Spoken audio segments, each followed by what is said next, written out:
to Dakman Productions and welcome to Conahey Rail. This video is going to be basically a podcast type of video, but I'll show you some different things. And it will be a Dakman 2021 celebration video. So, unfortunately, I couldn't make or create or dedicate any time to a live show. I hit 8,000 subs probably like 2 months ago. I was planning on having a live show and having people come on, but I just couldn't make it happen.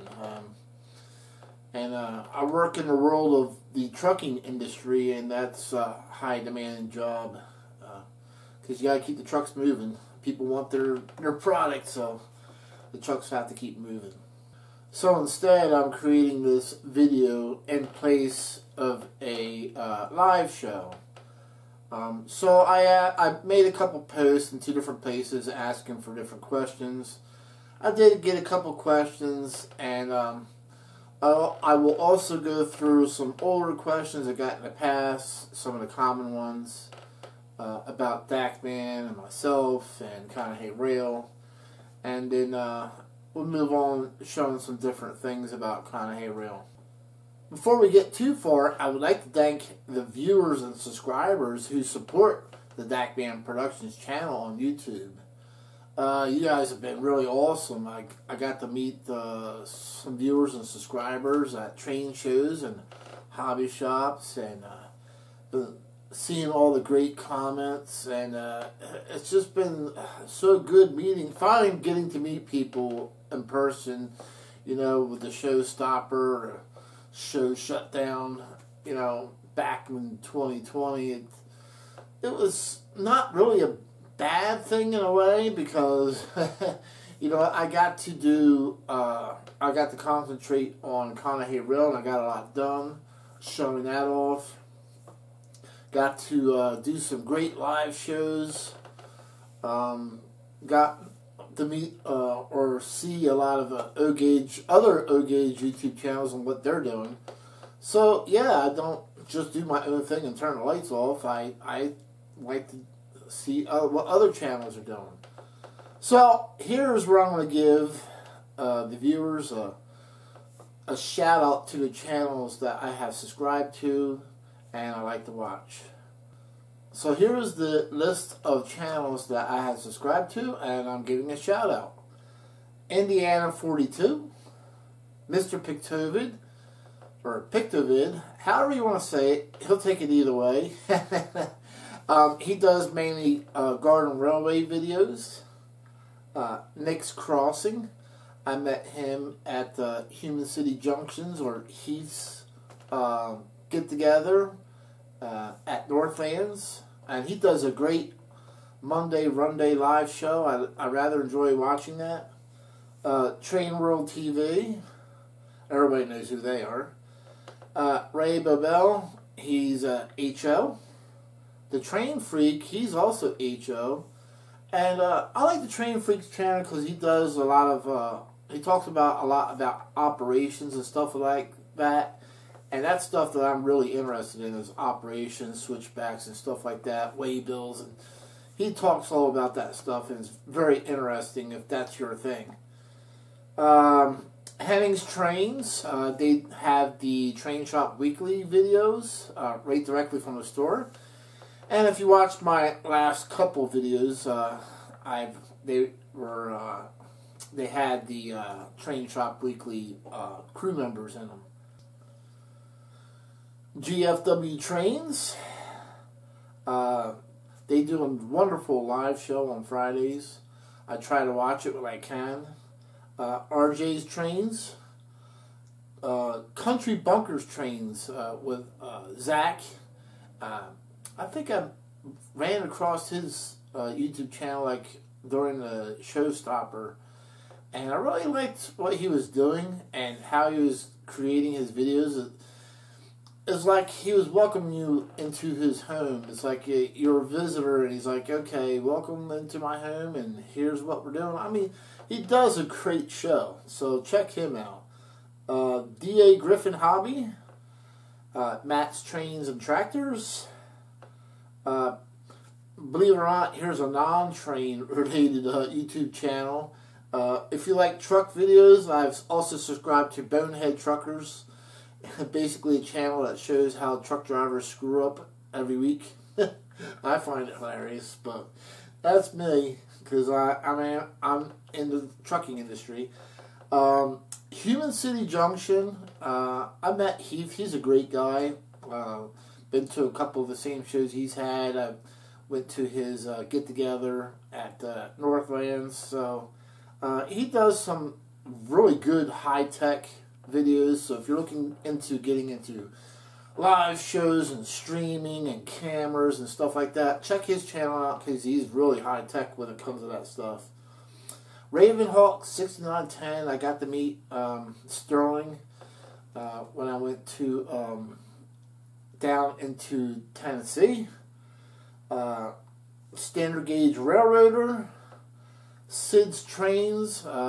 He's a great guy who does some tech stuff too. He's pretty good at repairing Lionel trains and MTH, and he's pretty smart when it comes to that stuff, and he shows a lot of tips and tricks and with these locomotives. And of course, Lionel Trains. I mean, everybody knows who they are. R's Trains. Then we have Eric Trainman, Rail Chief 74, PGH Train Fanatic. He's the channel that creates all those fun backdrops that he sells. So check him out if you're looking for them for your. And he sells them in O gauge and scale, HO. So he sells them in multiple sizes. Then you have Matty C Trains, JD Stucks, Trainman Dan, Chris's Trains and Things, Rail Tie Tate, Kisco Falls Railroad, Gray's O-Gauge Railroad, Schuylkill River Valley, Tiny Town Trains TV, Sparky 107, and he's a big, huge Conrail fan. Even though he is HO, but he's a big, huge Conrail fan, and I like watching what he does. Toy Train Depot by Keith Totten, North Penn Steam Productions, West Chicago Model Railroad, Crossed Anchors Railroad, Bob's O-Gauge Trains, CA&P Railroad, Ultimus. He does some great entertaining videos. I just like what he does. Nick Floyd Railway Studios, Norm's Trains, Lehigh Rail Fan Production, Van Doren Media Works, Burnsy's O-Scale Model Trains, Sam's O-Gauge Trains, RBP Trains, Train Finder Craig, North Country Trains, Caleb's Trains, and Caleb's Trains is a father and son team, sort of like GFW. So check them out and support them, because father and son, younger son who's getting into the hobby, and they do some nice stuff as well. Wesley's Trains, Tim's Trains, Model Railroading Live, Sean's Trains, SEAN, Sean's, TSG Multimedia, the Conrail Historical Society. No shocker there, right? Gotta be subscribed to them. Mr. Muffins, Garden Railways, and Garden Railways Magazine. So these are all the channels that I have subscribed to and I enjoy watching. So make sure you check them out. Okay, now on to some questions and answers. So I won't take on too many questions so I don't bore everybody to death. Or try not to anyway. Um, so one of the number one questions I get is, how did I get the name Dakman from my YouTube channel? That came from a tow truck driver who we became friends back in 1996, that time period. And he sat down with me at lunchtime during work hours. And I would always talk about Dodge cars and Mack trucks. And one day he comes in the door to take lunch with me. And he says, "Hey, Dakman, how's it going?" And I'm like, "Dakman? How'd you come up with Dakman?" He says, "Because you like Dodge cars, you like Macks. Dakman." Unfortunately, this year, that tow truck driver friend passed away. So, but, you know, I look at it this way. He gave me a name that will pretty much live on with me for as long as I'm around. Dakman. The second thing people have asked is, why did you name your channel Dakman instead of, you know, Sean's Trains, or Sean's Trains and Things, or Sean's Trains and Trucks? Well, when I set my YouTube channel up in 2011, I never intended to have it focus on my own stuff. I always set my channel up originally for to promote the hobby in a way that I would go to train shows and bring that to people's living rooms. So Dakman Productions is the name I came up with, not only because I wasn't focusing on my own stuff, but in case I wanted to do other things besides model trains, which I have done. So I have done other things besides trains. It's just not that common, but pretty much 90% of my videos is trains. Next question. What do I do for a living? I am a diesel tech or technician. 34 years this year working on trucks. Kenworth, Peterbilt, International, regular big rigs. As soon as people find that out, they ask, "Hey Sean, can you work on my Dodge Cummins pickup truck?" No. Heck no. I want nothing to do with the small stuff. I like nice, big, wide open spaces when I'm working on something. Which is why I stuck to big rigs. So I don't work on Dodge Cummins. I definitely don't work on Ford Power Strokes. And I want nothing to do with the GMC or Chevy Duramax. Ugh. But at any rate, so the follow-up question to that is, well, why don't you shoot videos of trucks and truck repairs and show them instead? When I get done working on trucks, I don't want nothing more to do with them. I just want to get away and do something totally different. And the model trains is what helps me, you know, wind down. When I was a kid, I loved building model trucks. Unfortunately, when I started working on them, I have not built a model truck kit since I started working on them. I'd rather have trains instead of trucks. Model truck kits, that is. Okay, question after that is, why do you like Conahey Rail so much? And that's easy to answer. Is because when I was a kid, I used to ride my bike during the summertime to see this Conahey Rail train. So I knew there was a certain time that this Conahey Rail train would come in and it would stop at a signal, and there just so happened to be a convenience store right across from that signal where the engineer would come out and go into the store and then come back in, and the signal would go or turn green and he would go. And I got to see the train pass by. And this was a Conahey Rail train. I think this was going on for quite some time, like, I don't know, at least 2 months later. I'm still riding my bike because I knew about what time it would get there. Sometimes you would arrive early, sometimes you would arrive late, but I was always there waiting.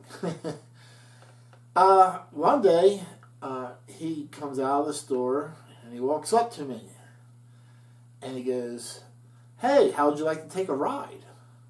I'm like, "Okay, where are we going?" He says, "I'll tell you what, I'll take you a mile down the track and we'll let you off." I said, "That sounds great."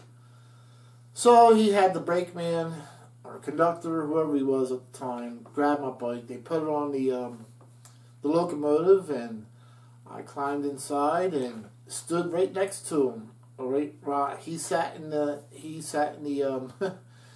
in the chair, the engineer's seat, and I stood right next to him, and we sort of like, I wasn't very fast, maybe like 5 miles an hour, if that. We went down the tracks, and I don't know, that's just a memory that will live on forever, and that's why I have such high respect for engineers. To do something like that for me was really great. Would they be able to get away with that today with safety regulations and everything? No.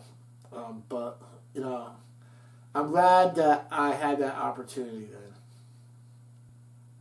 Another surprising question is Conahey Rail a real railroad? No, it is not. It's very fictitious. It's basically my last name, Conahey. So, Conahey Rail. And that's what the name of my railroad is. Using Conrail equipment. But I have branched out to, Conrail was actually, became, or was, when it divided up between CSX and Norfolk Southern. So I got a little bit of Norfolk Southern. And I got a couple railroads before Conrail, Jersey Central and Penn Central. I got those two railroads, and they eventually became Conrail. So anything that has to do with Conrail, I like. So the next question comes from John Cody. Are there any Conrail locomotives you still want to see be made? And the answer to that is yes. But before I move on to that answer, I would like to say that I'm a big, huge Lionel, Legacy, and TMCC fan. I am not a fan of MTH DCS. Sorry, that's just my personal choice. Not saying, anything bad about it. I just prefer Lionel Legacy or TMCC over DCS. So, that's just my preference. So I wanted to mention that before we move on. So I would like to see Lionel make the GP9 in the Conrail road name. And I know what everybody's going to say, well, MTH already did that. I understand that, but I'd rather have a Lionel Legacy. And the MTH version, for people who may not know, and I have that information up here, the MTH version, they called it the, for some odd reason, they called it the Conrail GP9 Strasbourg locomotive. Basically, and I know everybody's saying, there is no Conrail GP9 at Strasbourg, but there is a GP9 across the street at the Pennsylvania Railroad Museum. And in that museum is the GP9. And once again, everybody's saying, well, the only Conrail locomotive that's in there is a GP30, not a GP9. And you're correct, but there is a Pennsylvania GP9 inside that museum. And when it originally arrived at the museum, or when it was donated, it was actually in Conrail blue colors and with the Conrail name on it. And it was number 7008. And MTH actually did that locomotive from that photo. So that's one of the ones I would like to see. And the next one, the most important one, would be Conrail GP38-2. Once again, yes, I know MTH made it, but would love to see a Lionel Legacy with all the scale details on the stuff, because you can't have Conrail without a GP38-2. So hopefully one day that'll be made. But those are the two biggest ones I would like to see produced from Lionel. And last question from John Cody is, are there any future planned additions? No, I don't think so at this time. Of course, you never know. Sometimes I have insane ideas, but I think the layout is about as big as I'm going to go with it. I may change up the track plan a little bit more than what it is, but about 90% of it is now 072 and 080. There is a couple one section left that still has 054. Still haven't decided how I'm going to get rid of that yet, because I do want to be all 072 and 080 and nothing else. So a little bit of model train history for me. I got my first Lionel train set in 1976. It was a 027 set. About, I'm thinking 1980, 81, somewhere in there. I went from 027, got my first O-gauge engine, and then in 1990, I packed everything up and went on with life. So, got back into trains in 2000, but decided to try my hands at G-scale, or garden trains. Did that for 15 years, up until 2015. A lot of manufacturers went out of business. A lot of stuff wasn't available anymore. Parts was a nightmare. No, there was hardly any choices. I was not happy. And when I'm not happy with something, I don't keep going with it. I just stop, and I stop doing it, and I get out of it and go and find something else that I'm happy with. That's just me.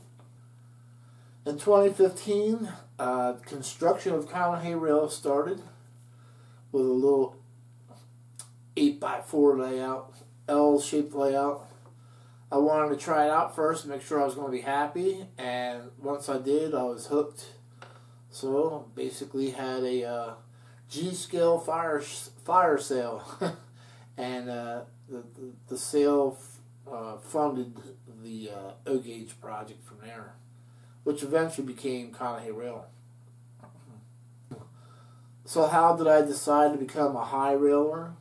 When I started going back to train shows, the Greenberg, and other shows like the Great Scale Train Show, I met a couple high rail clubs. I met the North Penn O-gaugers, they were high rail.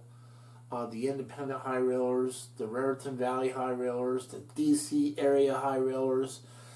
They all, just looking at their layouts, I just knew right then and there I wanted to be a high rail with all the details, the scale size cars, the full scale size cars. I knew I didn't want to be semi-scale at that time. And so that's what made me, or led me to that path of being a high railer. So the last question comes from a fan. He asked what got me into doing videos, especially the ones from train shows. And so I was attending train shows since, I don't know, 2007. I have never been to a train show until about 2007, 2008, somewhere in there. Maybe even a little bit earlier, 2006. But that was my first time being at a train show, and I went to a garden scale train show, and I was like blown away. I'm like, wow. So I took a couple pictures, and people loved it. They asked for more pictures the next year. Then the third year, they asked me, can you shoot any videos? So I shot a couple clips here and there, and they loved it. So there was basically a website that was coming to the garden train shows, and they were doing video. But unfortunately, they lost their sponsorship, and in 2011 they quit coming to. They announced they were no longer coming to the garden train shows. And I'm like, this is my opportunity to get into doing videos and see if I like them. So I did videos in 2011 and I don't think I was full HD at that time. I was just standard definition. Did that a couple of years and finally got into, I've got an HD camera. And I was just having fun with it. And it goes back to what I was saying, you know. It was a fun thing for me to do. I really like going to these shows and shooting videos. And it was just like a second hobby, basically, for videography. The second thing that was driving me of doing this was people were liking and loving what I was doing.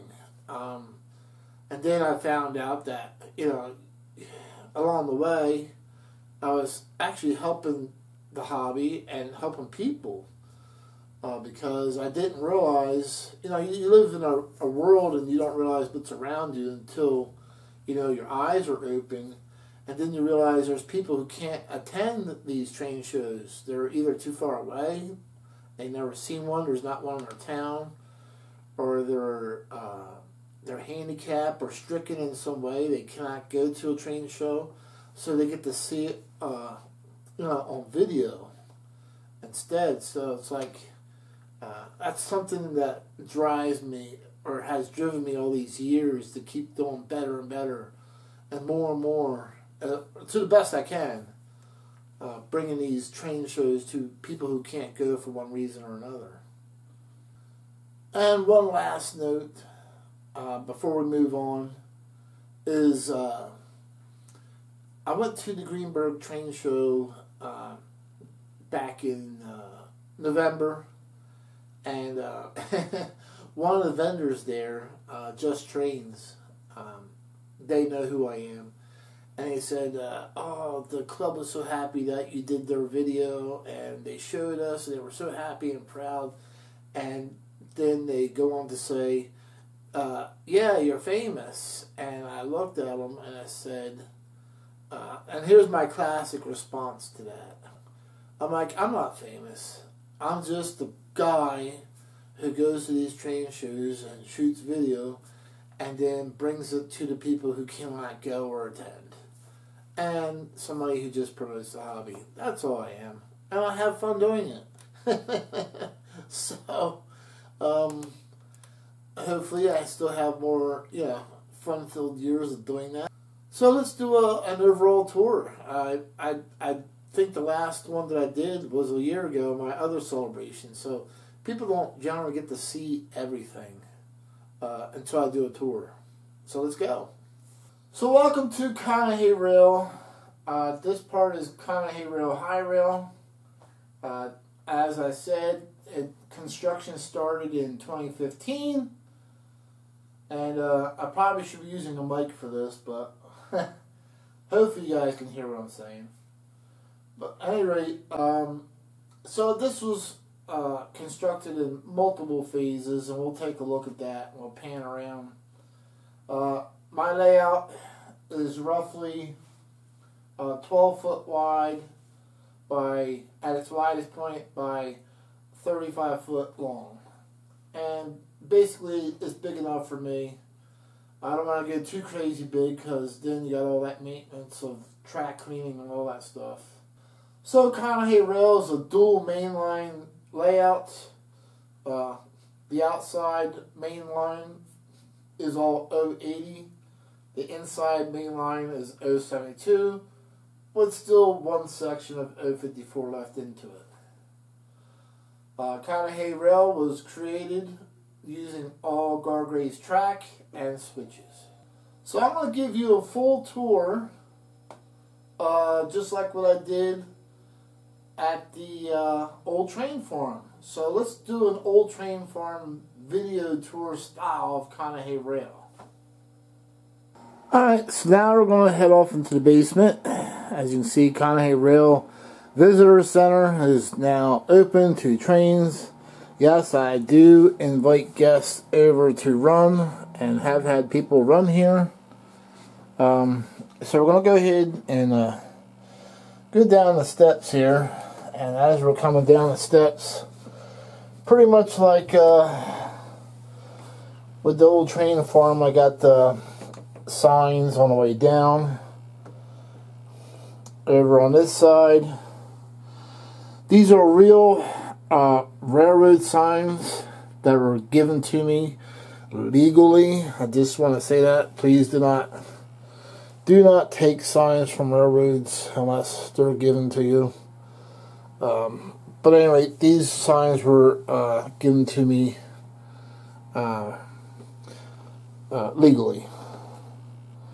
Basically what happens is the railroads, they replace signs that are either weathered or graffitied and otherwise be thrown away, but they were given to me. And then there's some more signs coming down. As you can see, CSX. I'm sure many of you remember the Norfolk Southern meet over at the North Carolina Transportation Museum. That's what that sign's about. Pennsylvania Reading Seashore line used to run in my town as well. Over here I have a Steamtown Historic sign. And then we start getting into, you're going to start seeing some Conrail stuff here. Conrail Fan Cave rules. Make sure when you come down, you abide by them all. And then here's a cool, neat Conrail sign. And it has all the names of the railroads that became Conrail. So that was a had to have. Down here is a real steam whistle. Passed through generations in my family. My great uncle was involved in the railroad. He saved us from a steam locomotive being scrapped here in town. Years and years ago, he then passed it on to my dad's dad. Then my dad's dad passed it on to my dad. Then my dad passed it on to me. So, yeah, it's been through multiple generations. And that is a brake wheel off of a real CSX GP40 that was being scrapped. Don't know the whole story, but somebody who actually worked for CSX at that time saved the brake wheel, and I ended up with it. So, cool story behind that. And then I'm going to start panning around, and then you'll get the gist of things here. And pretty much like with the old train farm, I copied Harry Henning's idea of shelving or having shelves around the heater duct. So that's basically what I did. And then over there you can see Conahey Rail high rail layout.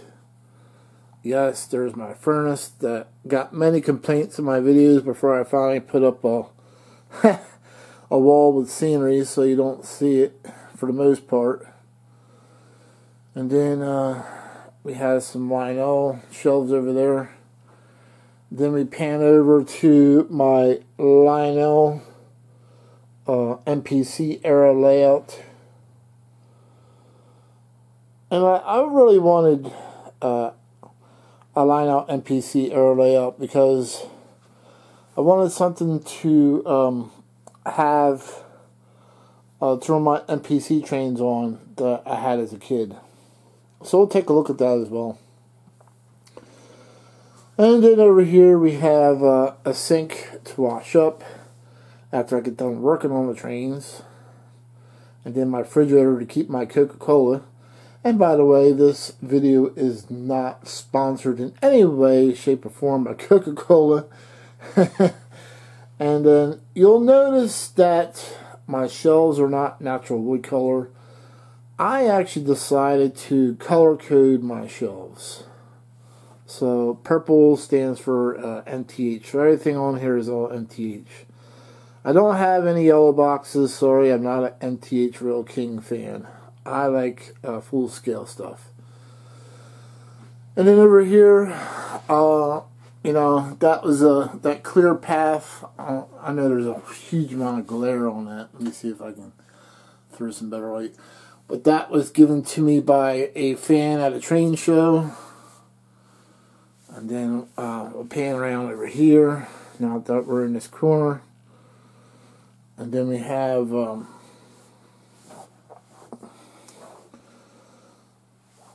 some, that's by CNJ, Jersey Central, MPC era set.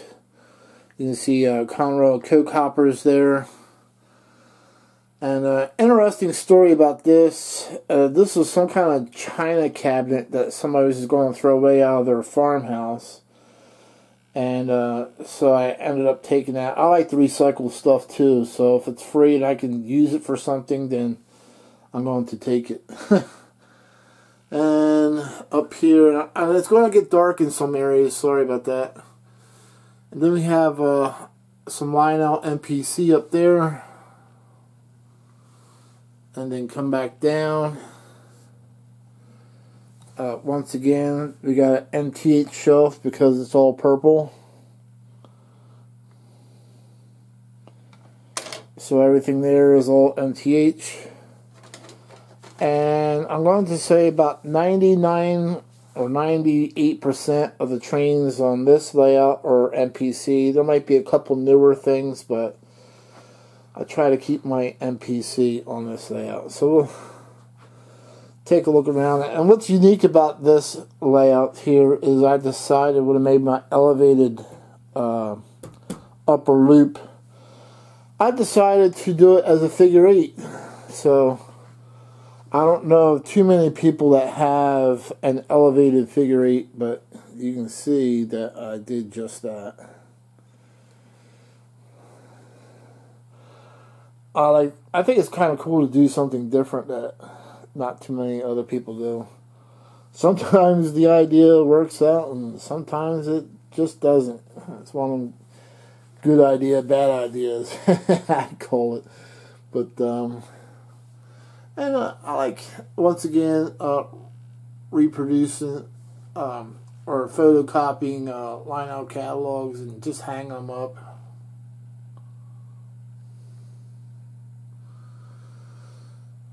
One of the sets that I really love that I have is I have all the MTH Conahey Rail coal porter and coal hopper sets that they made. So that's, once I put this all together, it's like 50 train cars that, or 50 hopper cars, or 50 hopper car coal drag. I have made videos of that. And for those who do not know, I made a playlist called Conahey Rail on the Dakman Productions YouTube channel, so you can check out all the videos I've made from my basement.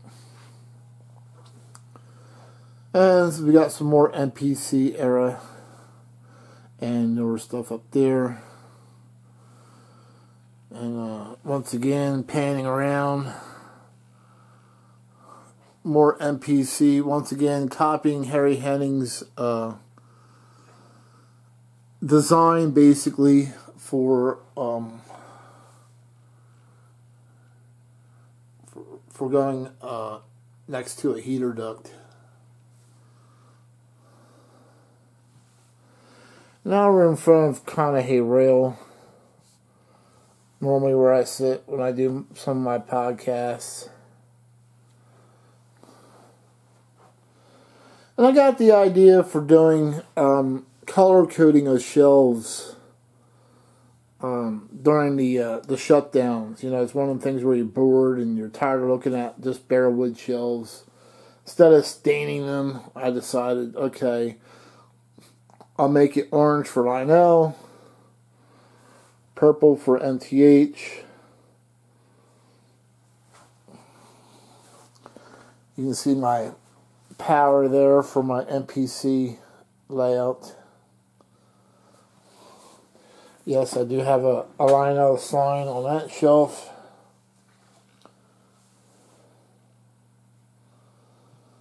And I do have videos of this MPC layout running. I'll just point out a couple different things here because I don't want to take up too much time. But I have the MPC era barrel loader, the operating post, or railway post office car, the reproduction, or MPC era reproduction, Borden's milk car. That's an MPC era operating ice station. So, like I said, I tried to stick with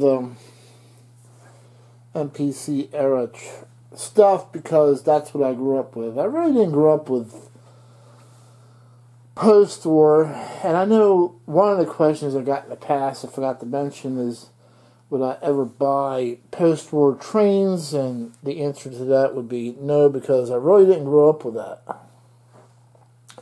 Not saying there's anything wrong with the post-war trains. I mean, they're really popular. People love them. They're dependable, but I didn't grow up with that stuff.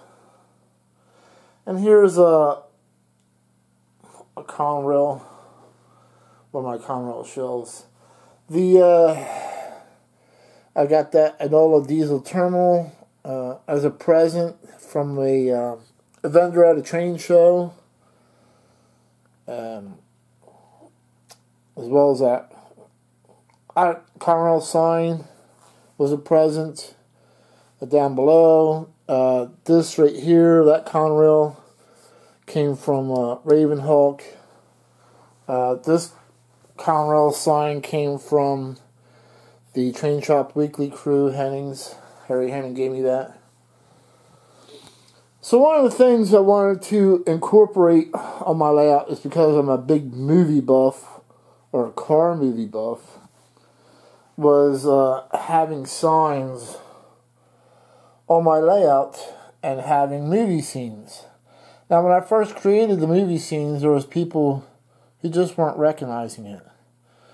And I guess that's because I'm getting older and younger people do show up to, visit, and they just don't get the movie scene. So here we have from the movie Bullet with Steve McQueen, the chase scene where Steve McQueen's in the 68 Ford Mustang chasing the 68 Charger.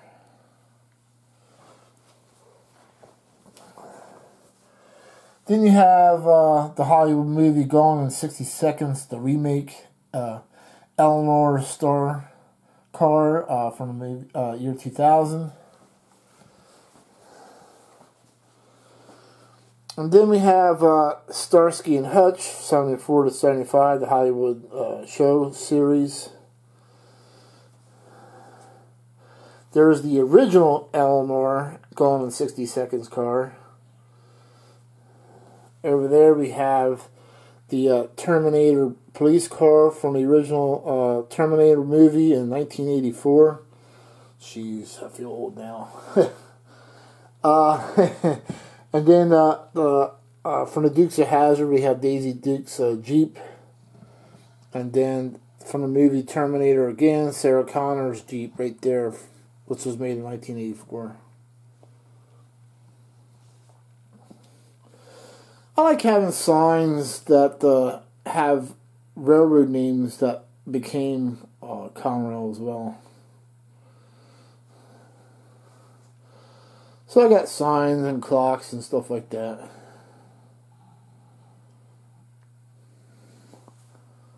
Alright, we'll walk around over here. That's my swing out bridge, where I can swing it and drop it in place. So when I get ready to run this outside main, I have to take that bridge and swing it out and drop it down. So here's another scene from the 80s movie Christine, with the Plymouth Fury at the warehouse, the detective car, and Dennis Gilder's Charger right there. One of the things that I did, and don't mind the mess because I have been working on the layout and it is a little messy. But one of the things I can say about this layout is that I have incorporated names on buildings that are seen in my town. Not all of them, but that, like this Cobby's Auto Parts, that did exist in my town. It's now long gone. It was a great auto parts store, machine shop. Then we have Dare's Feed and Dare Feeds and Pet Supply Store. Another great place I remember as a kid, now gone. Cross Warehouse still exists. However, it's owned by a different company now. The Hoy's 5 and Dime store. That store is long gone. Unfortunately, Angie's Diner right there, that burned down, so that's no longer around. So yeah, I did incorporate some names that are either in my town or next town over. There is a Stewart's A&W in the next town over. Howell Hardware is also in the next town over.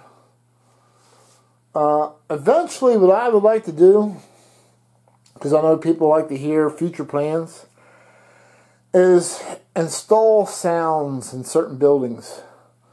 Like I would like to eventually install church sounds and wedding bell sounds in his church right there. So, when, I can I'm not sure. I think I might have it activate with a button so it's not playing all the time. It doesn't drive me insane.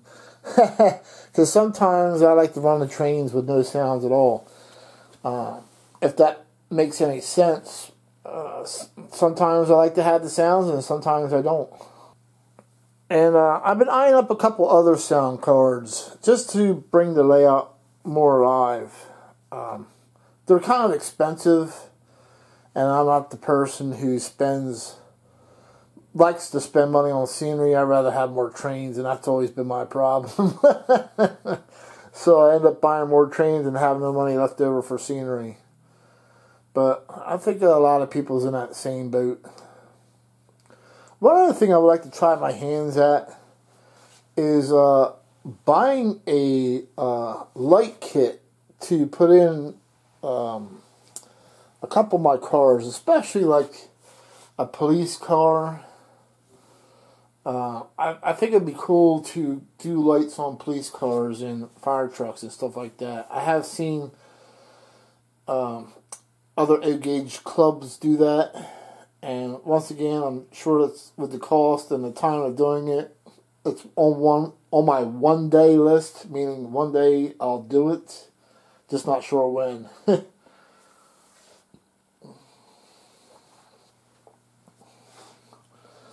Now, the reason why this shelf is blue instead of orange is because all my Conahey Rail trains are on this shelf, so that's why they're all blue. This shelf is blue. And seeing more signs and stuff. And people really love this railroad signal silhouette there. That came out of a Schrader's catalog years and years ago. I don't know if they still sell it or not, but that's where that came from. Then some of the a little bit more modern Lionel I've been buying here and there, special cars. And as I mentioned in my old train farm video, I do have the Strasburg 611 special car as well. A Strasburg crane and a Strasburg flat car. Strasburg really does have a crane, and Strasburg also has a flat car that I wish I got a picture of it, but they did get some wheel sets in that were loaded on it just like that. That was years ago. I think that was back in 2019. I don't remember.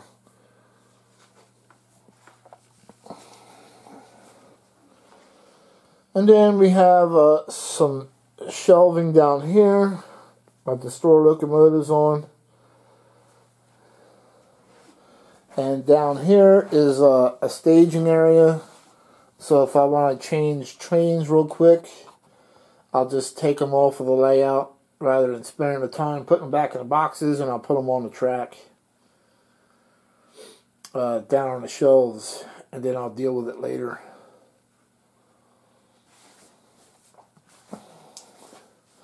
On my dropout bridge, I decided to add details that you would see on a real bridge. As a truck driver, you you would look for these things, like the 12'6", so the truck's not going to fit underneath that. Caution, low clearance, so if you're a truck driver, you better not drive underneath that. So just a couple signs that only a truck driver would look for. This power station was pretty much something new that I did earlier this year. So I got a couple Lionel powerhouses down there. Got a Lionel 990. Got a ZW down there that basically powers the accessories. That's just for accessories only. There's my powerhouse bricks. So I have a 12 volt DC power source there for LED lights and stuff like that. I installed volt gauges so I know how much volts I'm putting out power wise for my ZW. I will be installing amp gauges next. I do have switches and quick blow breakers for each main line. So that's main line 1, main line 2. So I kept it simple. Alright, so moving on here. I'll move over here. I bought this mirror, Lionel mirror, at a local hobby shop. And then another cool reproduction sign. And then a couple of plaques that I got hanging up down here from my years of entering car shows. Now we'll go into the next room. As I mentioned in one of my, I think in my Atlas O video, I call this my Atlas O room. I'm a big fan of Atlas O. But the Conahey Rail continues on in here. The scenery drastically changes. For the longest time, when I originally started shooting video of Conahey Rail, people thought there was two different layouts because the scenery drastically changes so much.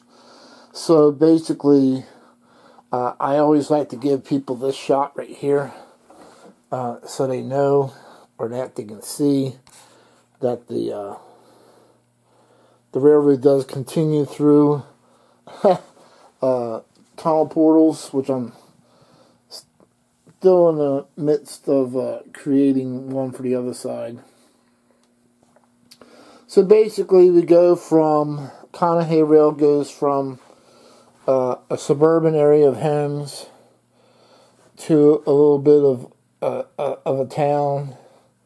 Then it starts getting more industrialized, and then we get into basically farmland where there's a grain facility. You have a local post office. You got a cargo grain facility. Everything in this part of the room is all kits, with the exception of that. That's my first scratch build. That's my first scratch build project, was that cargo facility there. But other than that, everything is a kit. And basically, I modeled after what really happens in my town. So yeah, we do have a real grain facility here. Farmers really do grow wheat grain. It gets taken to a local silo by truck, and the trucks, it gets dumped into the grain silo facility and storage until the train comes and takes it away. And then it goes to Purdue Farms, believe it or not. Eventually I'm going to put in some more backdrops and stuff like that. As you can see, I started it there. That's Hodges Dodges. That was a famous Dodge dealer back in the day, in the 60s and 70s. They were famous for NHRA drag racing. Then that's two Ameritown kits I put together, basically to make a somewhat a building like what was on the show, Emergency, so that's what I named it, was Emergency Squad 51. An old early 70s show. So it's still in progress. When people see my combine, they just love that.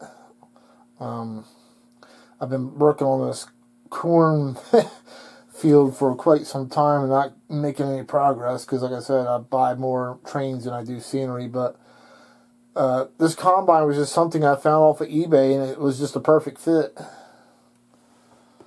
The tunnel portals I made myself. They're using Harry Henning's method of building a concrete tunnel portal. I did make a video on that. That's the Menards Bridge. Basically, I'm going to create rock work and stuff like that to finish it off. So yeah, I still have more to do. There's still lots more to do. It's not complete, but as many people would say, a layout is really never complete. And I'll pan around to my Atlas O collection. I just love my Atlas O, and you guys seen videos of me comparing Atlas O to MTH and Lionel, and to me, Atlas O, bar none, has got the best details. I try not to, play with it too much. I take it out of the box, and once I get it out of the box, I just leave it on the track, because Atlas O is a lot more fragile, so you do have to watch. And then you can see I got a little bit more train memorabilia in here.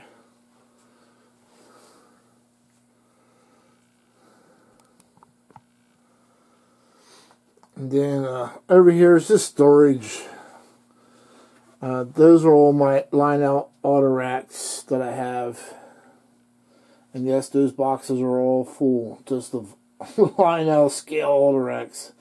I like the Lionel auto racks over the MTH ones. The MTH ones to me just fall short.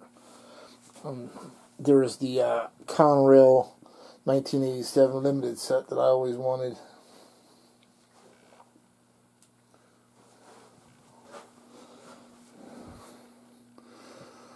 So as you can see, I'm a little bit different. I'm insane.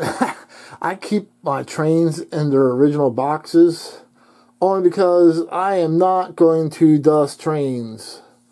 A ton of trains. I mean, I don't mind dusting what's out because not a lot of them. But if I had all this out of the box on display, yeah, I mean, a lot of people don't realize they're looking at, well, there's not that many there. You're okay.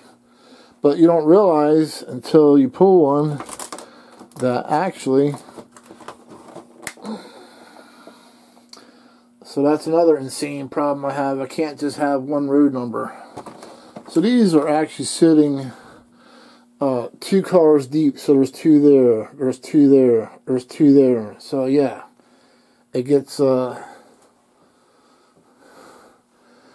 It gets a little out of hand if I was going to leave these out of the box. Does it take up more room? Yeah, it does. But I'd rather leave them in the box than have to dust them all the time. Because I got other things I got to do besides doing this. You know, I still have life. I still got to work. Still got to maintain the house, cut the grass, and trim the trees and stuff like that. It's never ending. Some people often ask, how do I have time for all this? So I hope everybody enjoyed the tour.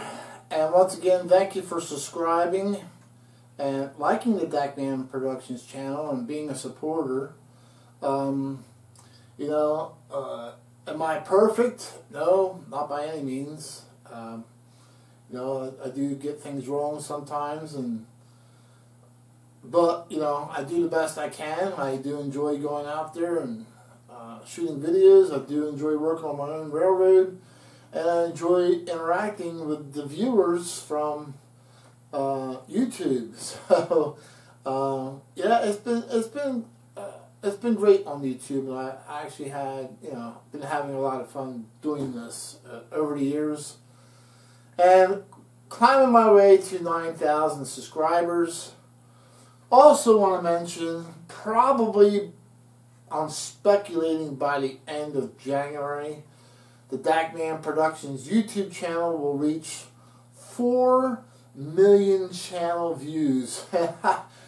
This just blows me away that my analytics say that I'm this close to getting 4 million channel views, and you don't know how happy that makes me that you guys are watching and liking the content that I bring to everybody.